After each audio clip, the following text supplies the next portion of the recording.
And we continue on page 75 of The Dance of Anger. Breaking a pattern, mother's next visit. Amy was almost a year and a half now. It was a hot Sunday afternoon, the second day of Maggie's mother's visit, and Bob was out playing tennis with his friends. Maggie had just put Amy down for a nap, and she was crying in her crib. Only 5 minutes had passed when her mother suddenly jumped up from her chair, scooped Amy out of the crib, and said to Maggie, "I just can't stand to hear her cry. I'm going to rock her to sleep." Anger welled up inside Maggie, and for a moment she felt like yelling at her mother. But she was now aware that fighting was a way of protecting both her mother and herself, and silence was the same. For both fighting and silence would ensure that Maggie would never declare her independence from her mother. Suddenly, she simmered down.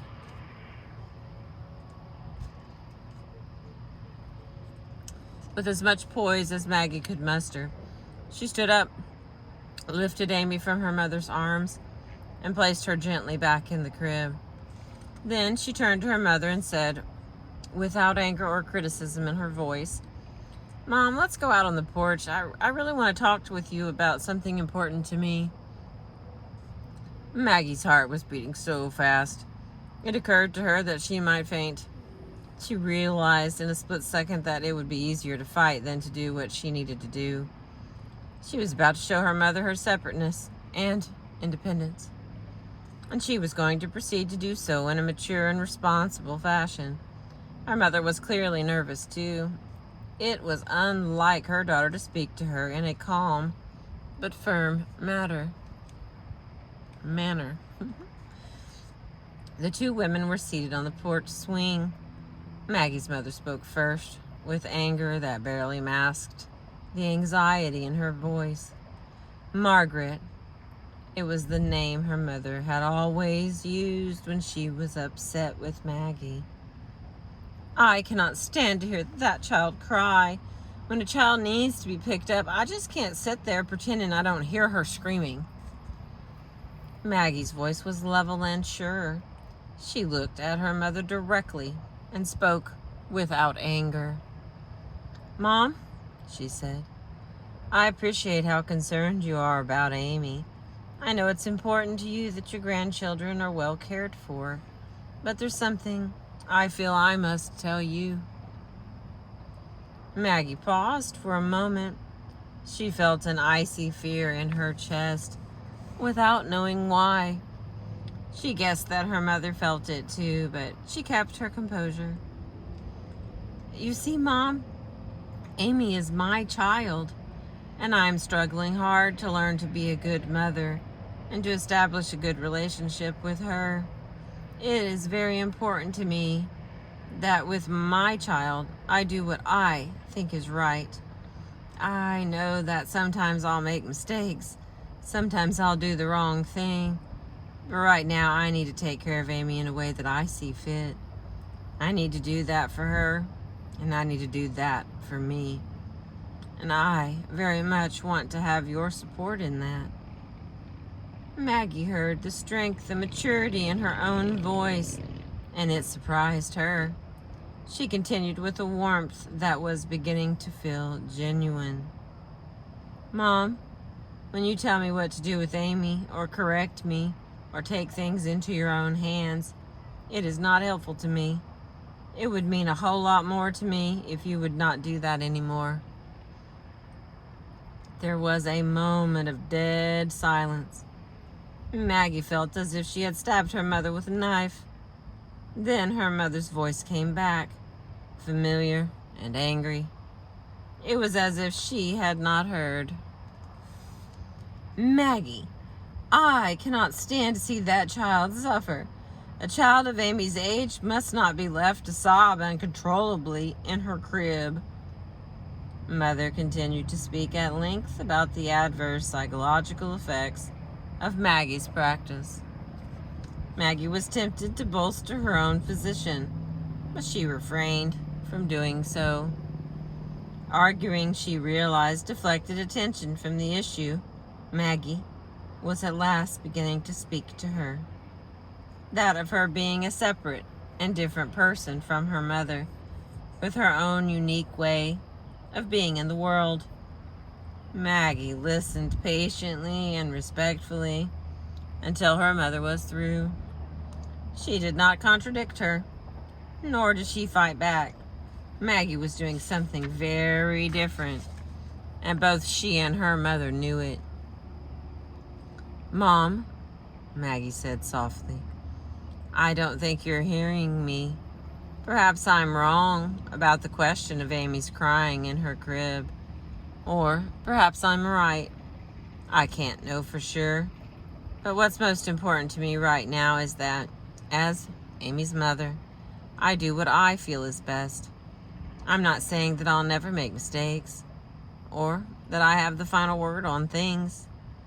What I am saying is that I'm working hard to be independent and to gain confidence in myself as Amy's mother. It's very important to me that with my child, I do what I think is right." Her mother became more anxious and upped the ante. "I've raised 4 children. Are you telling me that you don't want any advice at all? That I have nothing worthwhile to say? Are you saying that I should have stayed home? I can leave, you know. If I'm just in the way, it sounds like I've been making things worse rather than better." Maggie felt a new wave of anger rising up, but this time it disappeared quickly. Maggie had her feet on the ground.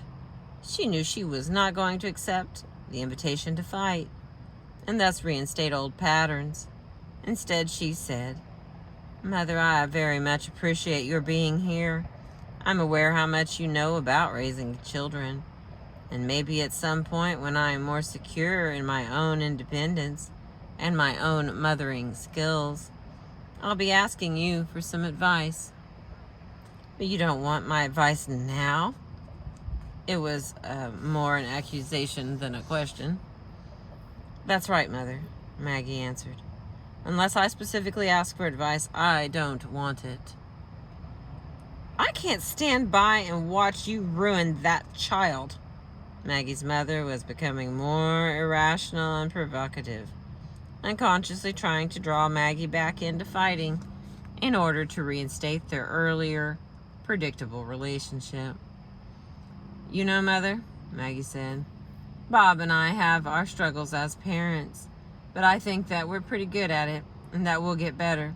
I'm confident that we won't ruin Amy." "And you're just criticizing me," Mother continued, as if Maggie had not just spoken.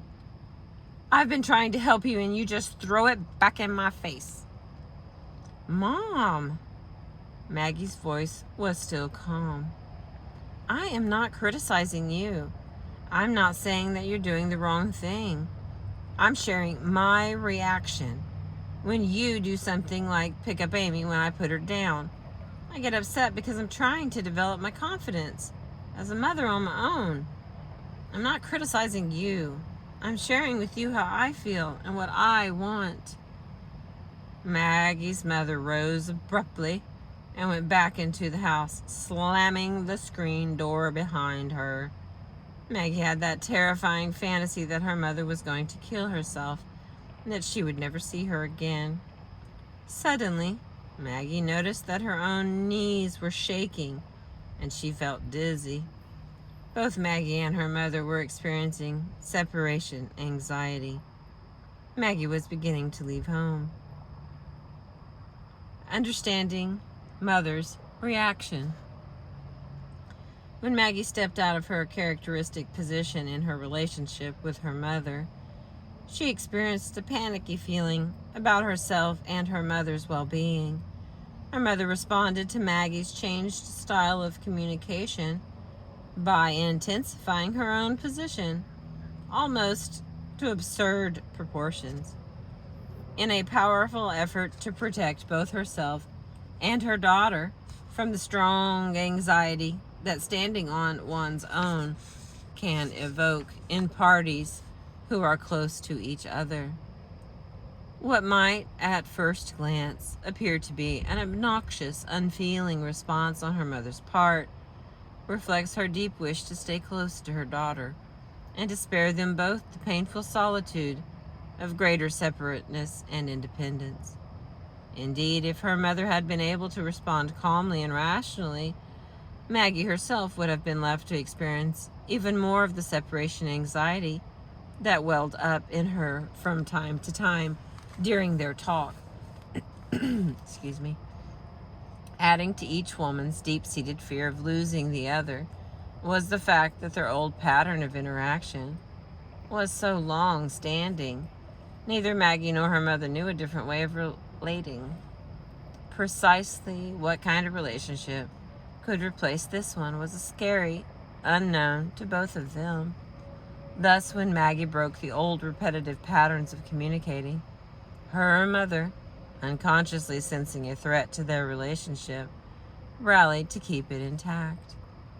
Although Maggie was intellectually prepared for the sequence of events that occurred, she still found herself feeling shaken and depressed.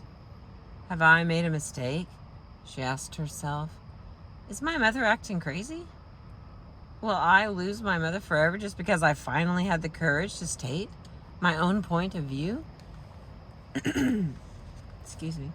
The answer is no.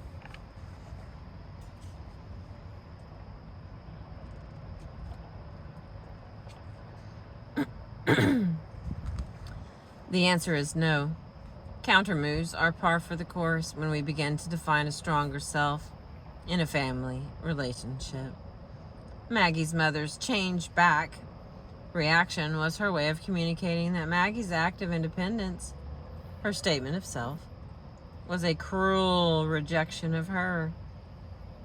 The threats, some overt, some disguised, were that her mother would become depressed, that she would withdraw, and that she would fall apart, and that the relationship between her and Maggie would be severed. As we have seen, this powerful emotional counterforce, "you're wrong, change back, or else," is predictable, understandable, and to some extent universal. What happens next is up to Maggie.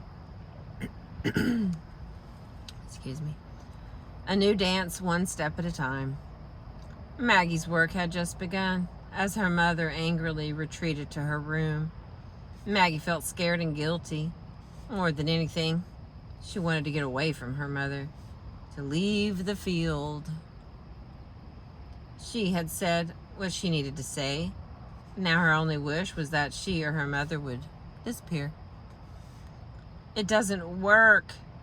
Hit and run confrontation in an important relationship does not lead to lasting change.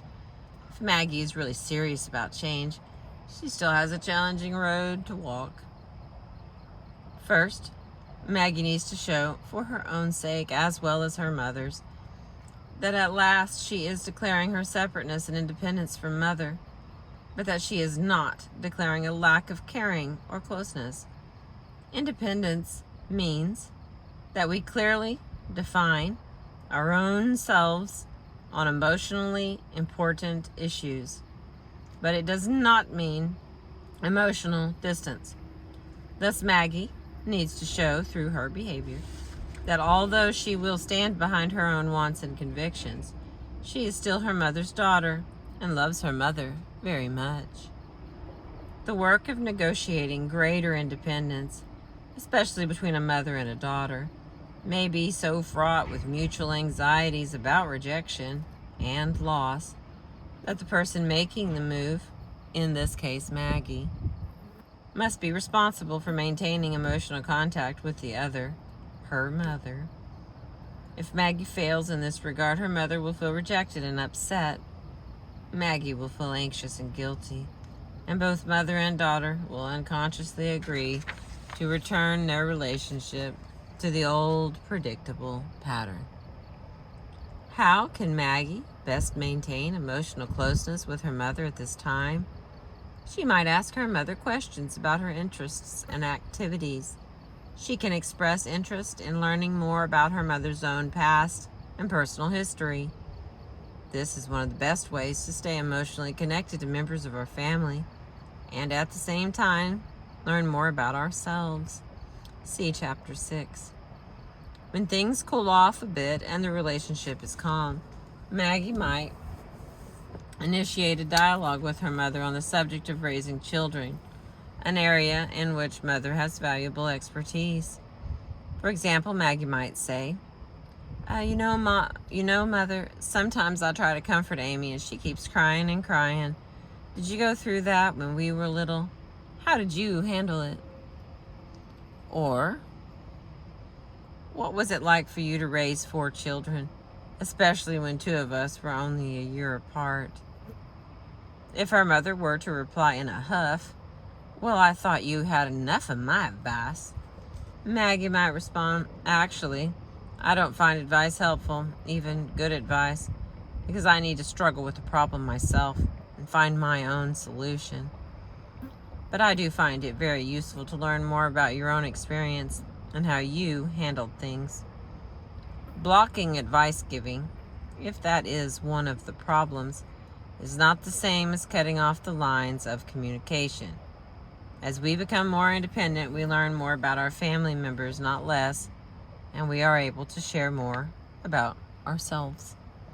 In addition to the task of being the caretaker and maintaining emotional contact, Maggie will now face a series of tests, where her mother will need to determine whether Maggie really means it, or whether she is willing to return to the previous pattern of interaction. Again, this is not because Maggie's mother is a rigid, crazy woman, but because this is the predictable reaction in all family systems. It is as basic as the law of physics. Maggie must be prepared to have her mother attack, withdraw, threaten, and do her old thing with Maggie's baby, Amy. And she must be equally prepared to reinstate her convictions like a broken record, if necessary, yet retain emotional contact with her mother as best she can. The point cannot be emphasized enough. No successful move toward greater independence occurs in one hit-and-run confrontation. And so, Maggie's work was far from over at the point when her mother rose and retreated to her room. On this particular day, Maggie had only begun the process of attaining a higher level of separateness from her first family. If she can stay on course, over time, she will achieve greater independence and clarity of self that will manifest itself in all her important relationships. Her mother, too, is likely to shift to a more separate mode of interacting and to proceed in her own life with greater emotional maturity. Will Maggie be able to tolerate the anxiety and guilt associated with clarifying a more independent self? Or will she become so emotionally caught up in her mother's reactions as to lapse back into the reassuringly familiar fights that kept her and her mother close in the old way? The ball is in Maggie's court, and the difficult choice is hers. Together, differently. As it happened, Maggie chose to work on changing the old pattern. She fell on her face many times and temporarily slipped back into fighting, instructing, criticizing her mother, or distancing herself from the relationship. But most important, she was able to pick herself up each time and get back on course. She continued to make her declaration of independence with increasingly less blaming and distancing as time progressed. In doing so, she established a new, more adult relationship with her mother and began to talk with her about topics that had previously been eclipsed by their endless years of fighting. Maggie began to ask her mother more about her past life, about her own mother and father and her childhood and memorable events. She even initiated discussions about subjects that had formerly been taboo. "Mom, how do you understand that you got so depressed after I was born?" Maggie talked with her mother in a way that neither of them had previously done, since their interactions were so heavily based on silence, sarcasm, and outright fighting and emotional distancing. As they talked more and more often in this new way, Maggie was able to see her mother's old, obnoxious behaviors in a different light. She came to appreciate that her mother's apparent intrusiveness and criticism were in fact expressions of her own wish to be helpful to her daughter, as well as her fear that were she would lose Maggie. Besides advising and criticizing, her mother had been as bewildered as Maggie about how to be helpful and close. She too sensed Maggie's need not to let go, to hold on in the old ways. Maggie also learned that her mother had had much the same kind of relationship with her mother, maintaining closeness through constant squabbling. And what about Maggie's father? Like many fathers, he was most conspicuous by his absence. Maggie's distant relationship with her father had become even more pronounced following her parents' divorce, in part because of the unspoken family rule that Maggie was to be her mother's ally as her parents negotiated the divorce. When Maggie herself no longer needed to maintain her special bond with Mother in the old way, she began working on having an adult one-on-one relationship with her father as well. This was not an easy task because both Maggie and her father had a good share of anxiety and discomfort about establishing an emotionally close relationship. When Maggie first began to write to her dad, he reacted by distancing himself further, which was one of a number of counter moves in response to her initiating a change. Indeed, her father's change back reactions were as dramatic as her mother's, although they took a different form. Much to Maggie's credit, she was able to maintain a calm, non-reactive position, and she persisted in a low-keyed way to write to him and share the important events and issues going on in her life. Although Mother and Father were still fighting it out, Maggie's new level of independence helped her to stay out of the conflicts between them, a feat that required considerable assertiveness on her part.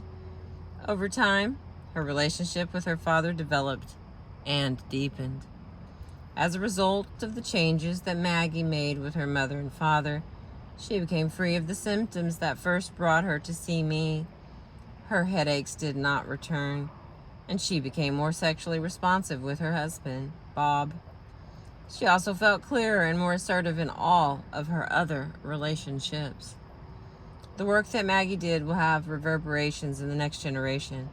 When her children are older, she will be better able to allow them the appropriate degree of independence and separateness.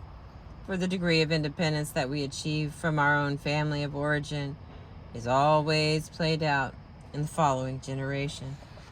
Had Maggie not done this work, she would in time have found herself over-involved and intensely reactive to one or more of her children. Or alternatively, she may have been overly distant and emotionally cut off when her children were grown, which is simply the other side of the same coin. Although Maggie is not yet aware of it, the work that she did is the best effectiveness training that money can buy.